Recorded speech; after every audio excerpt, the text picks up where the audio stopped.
PR ভিত্তিক নির্বাচন ও স্থানীয় সরকারের কথা বলে ষড়যন্ত্রমূলকভাবে কেউ কেউ আগামী দিনে ক্ষমতায় আসার চেষ্টা করছে, জনগণ তা মেনে নেবে না।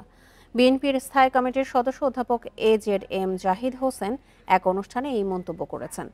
সকালে জাতীয় প্রেস ক্লাবে পেশাজীবীদের বিক্ষোভ সমাবেশে এই কথা বলেন তিনি আরও বলেন, গোপালগঞ্জে ঘটনার প্রমাণ করে দেশে এখনও স্বৈরাচার সক্রিয় রয়েছে। এই হামলার ঘটনায় নিন্দা প্রকাশ করে বিএনপি। অনুষ্ঠানে পেশাজীবীরা বলেন, মিটফোর্ডে হত্যাকাণ্ডকে দলীয় ট্যাগ দেয়া যাবে না।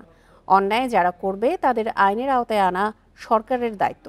এছাড়া তারা অভিযোগ করেন, বিএনপির ভারপ্রাপ্ত চেয়ারম্যান তারেক রহমানকে নিয়ে কুৎসা রটানো হচ্ছে। জিয়াউর রহমানকে নিয়েও ব্যঙ্গ করা হয়েছে। এটা রাজনীতির ভাষা নয়, এটা স্বৈরাচারের ভাষা বলে উল্লেখ করেন বক্তারা। অনুষ্ঠান শেষে মৌন মিছিল করে পেশাজীবীরা। ষড়যন্ত্র যদি না হয় তাহলে এরকম ঘটনা ঘটানো যায় না। গতকালকে তো ফরিদপুরে সুন্দর প্রোগ্রাম হলো, সেখানে তো এরকম কিছু হলো না। স্বৈরাচারের দোষরদের উপর দোষ চাপাচ্ছি ঠিকই আছে, কিন্তু আমাদের ভিতর যারা আজকে গণতন্ত্রকে নস্যাৎ করতে চায় সেই ষড়যন্ত্রকারীরাও ঘাপটি মেরে আছে। তাদের চরিত্র উন্মোচন করা আজকে আমাদের দায়িত্ব।